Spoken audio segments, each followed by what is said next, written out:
Hello, welcome to my UFC Chile recap. I'm on the squeaky chair again, I'm sorry. Today is the 21st of May 2018, Monday here in New Zealand. A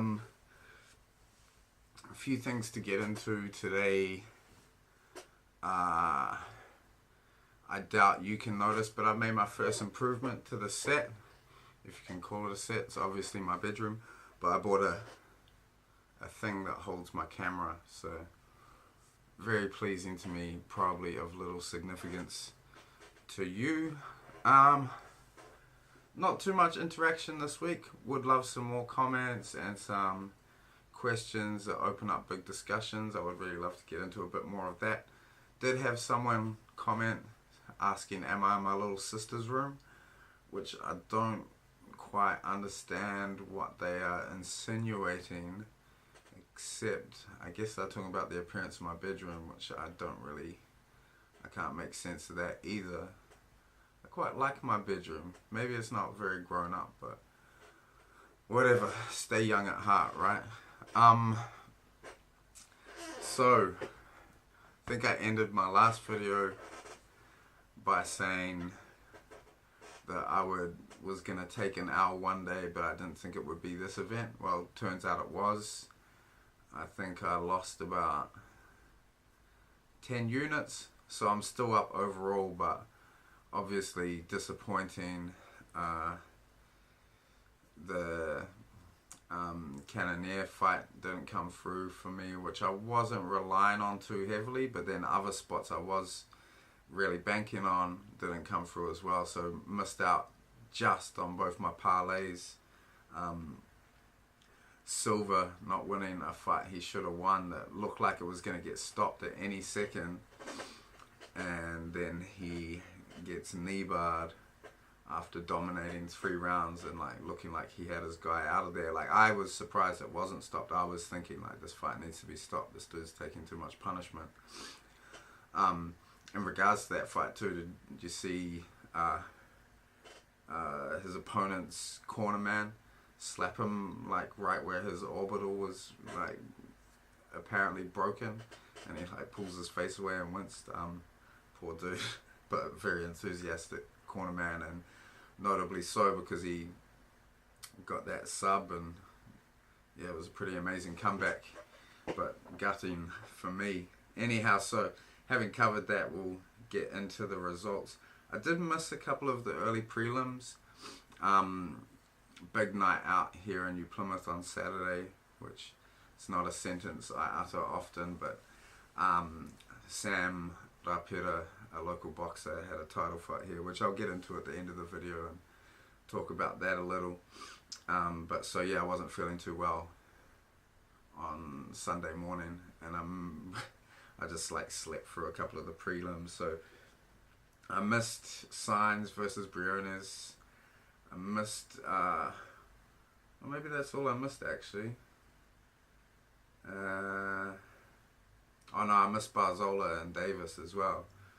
So I saw the Benitez KO, Bandone, pretty incredible. He looked great.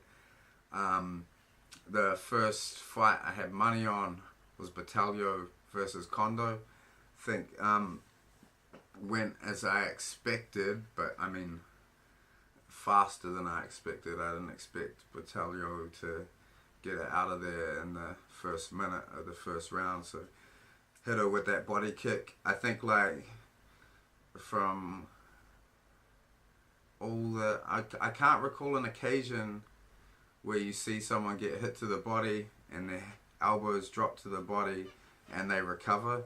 That seems to be the death blow, man. I've been hit in the body in sparring, and it's a sensation like nothing else. So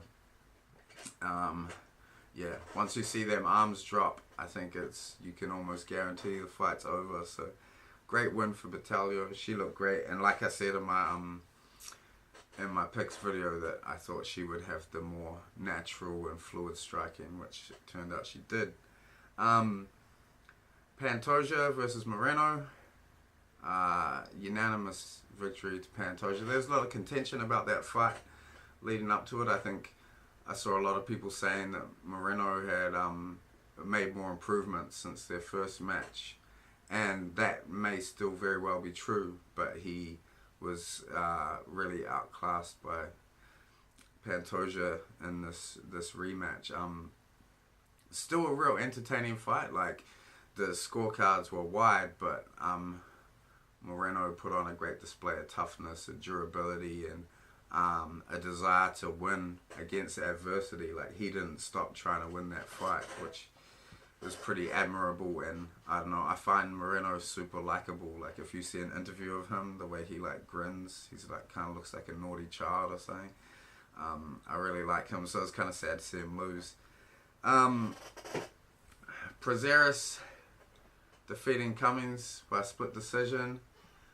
Another fight I'd wagered on. I'd wagered on Cummings winning, and yeah, Cummings just didn't look on. Like, when he's on, you see him throwing that straight two down the pipe real heavy, and he just wasn't getting that shot off, which was concerning. And yeah, he just didn't really seem to get into any sort of rhythm. He looked off, and yeah, lost a decision there. Split decision too, so they're calling out the cars, and I was like, he's lost, but maybe a shonky decision will save me some money here, but unfortunately not. Then on the main card, Vicente Luque knocks out Chad Laprise in the first round. I was fine about taking a loss. Had I lost money on this fight, I would have been pissed. But yeah, I think I talked about it in my picks video, that check left hook Luque has. And I remember I was with a friend watching the fights, and I was like saying before he landed, I was like, watch, he's gonna land a left hook, because Laprise was open for it, and he landed it. Beautiful check left hook, and just flattened him. Andrea Lee versus Macedo. I thought it was a real entertaining fight. Macedo was tough, and she was scrappy. Striking looked pretty nice, but Lee just was too strong and physical, and kind of grinded out the decision. But entertaining fight nonetheless. The next fight fucked up my other parlay, which I was pretty certain I was going to get. Rivas versus Canetti, and yeah, once again Rivas getting dominated pretty clearly. It seemed like he had an opportunity to get that fight back in the final round, and I think, yeah, he won that final round if I remember correctly. But yeah, there was times where it's like, alright, you know, it's time to go, and you're expecting him to really, really go, and he just didn't seem to have it in him. So Canetti gets the win there, and much to the displeasure of the crowd in Chile. I don't know what relations are like between Argentina and Chile, but judging from that crowd, they don't like each other very much, because they were not pleased at all about the Argentinian getting the win. Next fight, the Cannonier Reyes fight. Picked this one wrong. I observed in previous fights Cannonier having a really good chin, but he ain't been hit with shots like Reyes hits with, and that's something I should have picked up in the tape. I just, I thought this was a different level of competition, and I thought Cannonier might be able to hang in there and then get him in the later rounds. But man, Reyes looks like the real deal at this stage.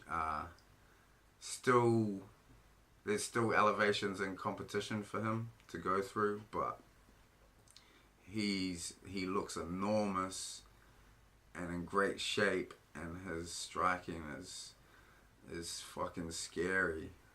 But like, in saying that, like the beginning of the fight, Cannonier looked good. He was like getting inside, landing some shots, and I was feeling pretty confident actually. I was like, oh shit, I think Cannonier's gonna get this. It was going the way I was hoping it would, and then he lands that uppercut and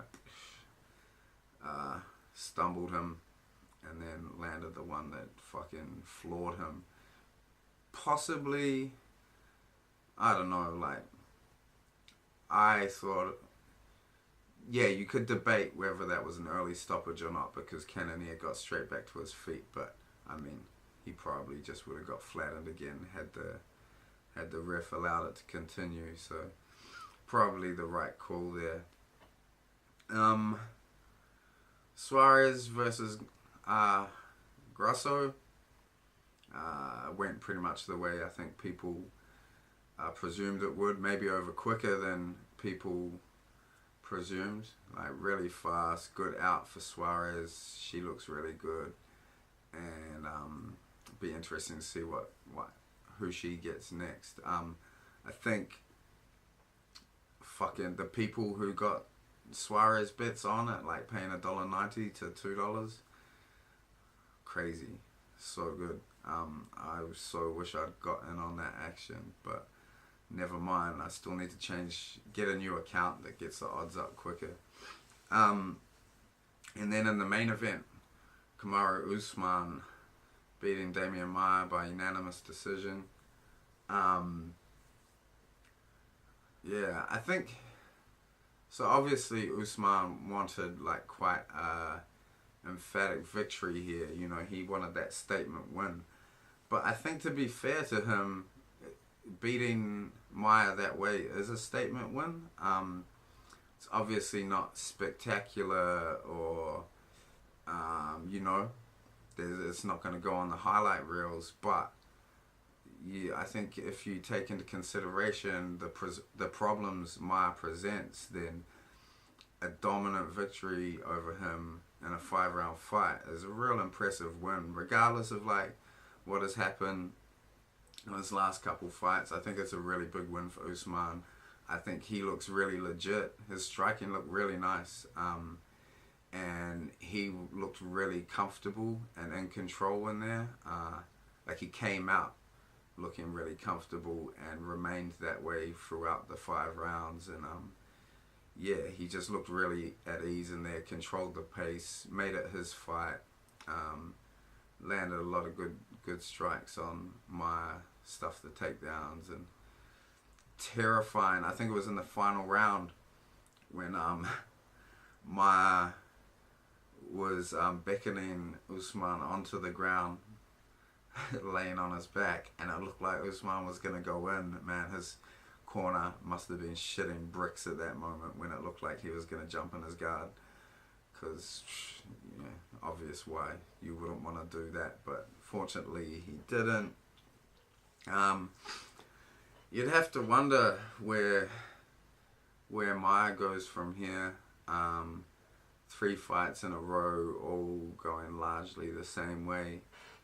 He's 41, I think. He must be really close to retirement. I mean, he could probably hang around for a bit, maybe get a main event in Brazilian events or something of that nature, but yeah, I don't feel like there's too much left for him to achieve in the sport.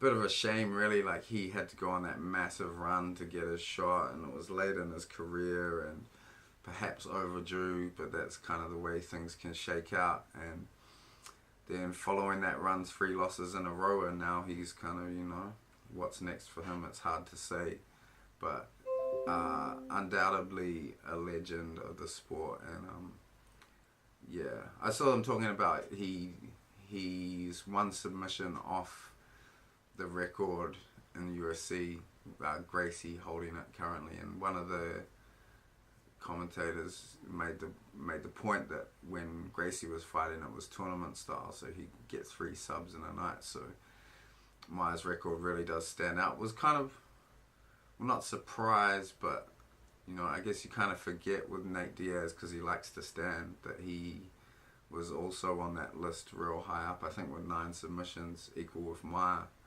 And Nate Diaz with many subs. Fuck, I'd love to see him come back. Hopefully that happens. So yeah, that was the card. good card actually. Like some really, really entertaining fights, and uh, yeah, I know it goes to show like the fight night cards can. I don't know. I feel like I enjoy every event these days. There's always something to watch for. Nothing really with massive implications or storylines on this card. Although Usman, I think if people doubted before, but I don't think they really did, that he's a serious contender, then they definitely know now. But I think people already considered Usman to be a pretty serious threat to that title, and we'll see how things shake out with RDA and Covington. But I would love to see that grudge match of Usman and Covington at some point. So perhaps if RDA beats Covington, Usman can get Covington, RDA can get Woodley, and then the winners of those fights will match up. Feel like I might be ignoring some other contenders perhaps, but that'd be a good scenario. I think that Covington Usman fight would be really sellable. Whether Covington would take it or not, I don't know. He doesn't seem like the sort of person that would want to take the Usman fight. Too much mouth, not enough action, that dude. But we'll see. I mean, he's fighting RDA, which is a big challenge. So, I hope RDA gets that win. I think he really deserves it. It would be great to see him back at title contention. So yeah, that's the recap for this week. Still waiting for odds to come out for UFC Liverpool. I've been looking through the card a little. Not too much that stands out. Still feeling out whether I will place a bet on Till. But I think I will. I think I might just... So I've learned some lessons from last week, and I think I gotta take my underdog picks down a couple units, depending. But I'll watch the tape and see how confident I am. It's whether... Is Till's pressure gonna overcome Thompson's ability to keep distance and strike from way on the outside? It's so hard to know, because Till's incredible with the pressure, and Thompson's obviously incredible with spacing and distance and moving in and out quickly. But yeah, it's hard to imagine that Till doesn't get in at some point, and he's so accurate. It's hard to imagine him not landing that shot. And then when you think about that, then it's like, well, Wonderboy's taken shots from Woodley and recovered. Does Till hit as hard as Woodley? It's hard to say. Like, Woodley's obviously a really hard puncher, so we'll see what happens, I guess. And yeah, I may place a bet there. The one fight that I'm quite interested in is Daniel Kelly of Australia coming back. He's gone from impressive winning streak and then on to take a couple of losses, obviously getting on in age. There's the running joke of him looking like he's actually taped together when he enters the octagon. So I think perhaps coming off those losses, he could come in as a betting underdog, and I think he has a really good chance of beating Tom Breeze. So if Kelly comes in as an underdog, I'm going to look very closely at tape on those two, and really keen to win some money on Daniel Kelly.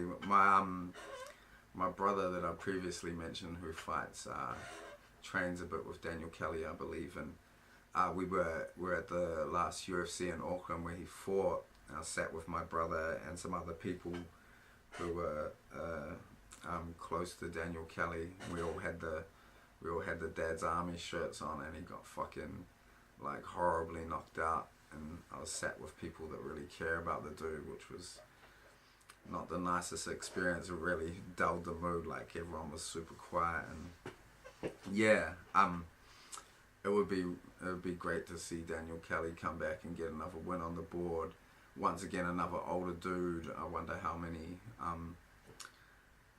fights he's got left in him. And yeah, I don't. You gotta really love his story. Like coming into the UFC, quite old, and just kind of flying under the radar. And it was though all of a sudden people were like, "Holy fuck, this dude's like really good." Like he got some good wins, and people started to take notice of him and of that streak he had. Because I don't think anyone really expected that, and then he put the streak on, and it's pretty incredible. So I think either way, yeah, he ought to be really proud of what he's achieved, especially as like an underdog type character, the sort of old man of the UFC. So really looking forward to seeing him fight again, and obviously the main event, and just seeing an event in Liverpool with Darren Till on the headline fight. I think, yeah, that's gonna be fucking crazy. And you look at Till, you know, you listen to his interviews, and he has that self-belief that's infectious. And when he talks about his abilities and what he wants to achieve, it's real hard not to buy into it. Yeah, I'm not 100% sure what to make of that, because all fighters, I think, have an incredible belief in self, not always based in reality too, because I think you have to build yourself up and be confident in yourself to go and do something as crazy as enter an octagon in little shorts and fight another man in little shorts. So yeah, but I don't know, when Till talks about it, you kind of believe him, and I think when he walks out to that crowd, it's going to be fucking nuts, and he's going to be pumped. I don't think he's the sort of guy that will be overwhelmed by that occasion. You get the impression he will take it in his stride, and that will kind of buoy him. So yeah, I don't know, I really want to edge Till in this and place a bet on him, but then Thompson's a veteran now. It's easy to forget how long he's been around for. He's actually been around in the UFC for a long time now. So what does give me pause about Thompson though is what we've seen in the last couple fights. And yeah, I wonder how much of that you can put down to pressure. So those Woodley fights where he was under immense pressure for those, and he didn't deliver. And even the second time round, when he had the opportunity and prior to the fight, he was saying, you know, I need to pull the trigger, I need to make something happen, and then he failed to again. So I wonder if there will be immense pressure once again in this fight. Like, he needs a big win to even be entertained in the talks of him getting another title shot, because he's kind of blown that. So he needs an impressive win, and probably another impressive win after this. So be interesting to see if he goes after it. Maybe Till is more hittable than Woodley, so we'll see what happens there. But pretty exciting fight nonetheless. I did want to shout out my nephew, because I know him and his dad, Matty, sometimes listen to the podcast, and he asked his dad, why does Uncle Todd sound scared? That's when I was talking about the Adesanya Tavares fight, because I was like, I don't know, seems fast. And my nephew Marley asked his dad why I sounded scared. So my nephew made me this beautiful sign for my bedroom. It's Uncle Todd's room, no babies in here. It's one he made for his own bedroom when he was having a birthday party, and the babies weren't allowed in the playroom because babies always fucking shit up, you know. I had an epiphany the other day too, and I was like, I'm gonna, at the end of podcasts, start like embellishing or telling lies about friends to test whether they're listening. Because then, you know, obviously you'll get a response from them. So I might just start telling some lies about friends. And speaking of friends, my friends Carl and Josh, made an incredible promo video for Carl's company Bad Lamps last week. You can look up Bad Lamps on Instagram and you can find the video on there. It's of Carl being very sexy and making lamps. His lamps are real fucking cool, so I don't know if he ships overseas, but if you're in New Zealand, you should, if you like lamps, as the saying goes, I love lamps, check out the Instagram and purchase a lamp from Carl Bailey. And no, this isn't a paid sponsorship. I just thought the video was incredible and wanted to share it with people watching me, completely irrelevant from fighting and UFC. Related to fighting though, but not MMA, on the weekend, as I mentioned earlier, Sam Rapira of New Plymouth fought for a New Zealand title, and so I went and watched that fight. A friend last minute offered me a table seat. Shout out to Michael Braggins, thank you so much. And went and watched that, and also had another friend, Tanya the Terminator Reid, fighting for a New Zealand title as well on the co-main event. Yeah, and both those people, both Sam and Tanya, lost their fights, which was like, yeah, it was hard. Like those events are a real big deal for New Plymouth. Like Sam is a bit of a local hero and really admired here, and he's done so much. Him and his brother Jake and the people at their gym, Box Office, have done so much. Like they essentially brought the sport back to life in this area, and done so much. So Sam's hugely admired in the community, not just for his boxing ability, but for who he is as a human. I think anyone that knows him or gets just like the slightest insight into his life appreciates how dedicated he is. Like he's super inspiring in that manner. So anyhow, last year the card I had a fight on was his retirement fight at the time, and he won that fight, and with his very final punch in the ring, knocked down his opponent in the last round. And that was a pretty triumphant retirement, and like, I don't know, you couldn't imagine a more ideal way to exit the sport.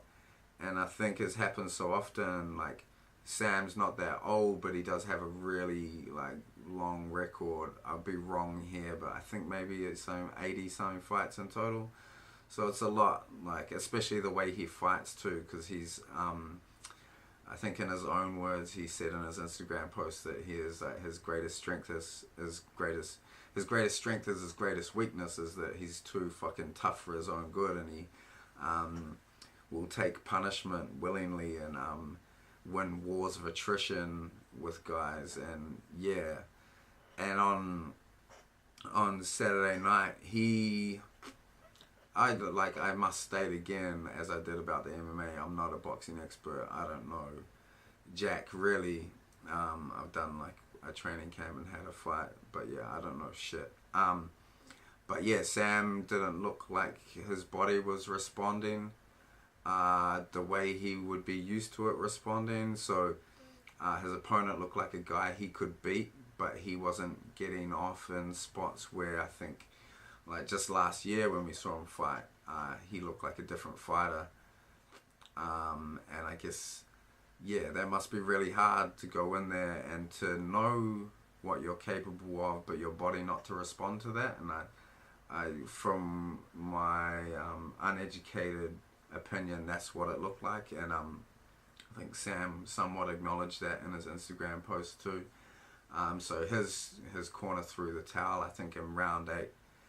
And yeah, pretty sad and hard to watch, like being there live. And yeah, I really would have liked seen him go out on a win, but I mean, like, in my mind, he retired last year, and you know that, like, this wasn't the same fighter this time. And I think for lots of us that were there last year, that will stay in our memories as his final fight. And you know, we get to do that because we can be selective with our memories. And but yeah, I just wanted to like take an opportunity to express the love and respect I have for Sam. He's actually an old friend. We knew each other way back in the day when he smoked cigarettes and drank lots of beers before he was a boxer. So yeah, much love and respect to him, and excited to see what he puts his energy into next, because he's such a dedicated individual that whatever he does, he will do it fucking incredibly well. So love and respect to Sam. Also to Tanya, who took a loss against a very, very tough opponent. She was like a brick wall. Yeah, so that's all for this week. I'm gonna attempt to get my picks up earlier this week. I really want to do that, so I'm going to sit down and do some tape tonight. Try and find some spots where I can get back my money. Fucking pissed. My first L, it sucks, but another learning experience as well. So looking forward to picking next week. Once again, my contacts, my Twitter and my Instagram, Louknux DTD. My email, louknux@gmail.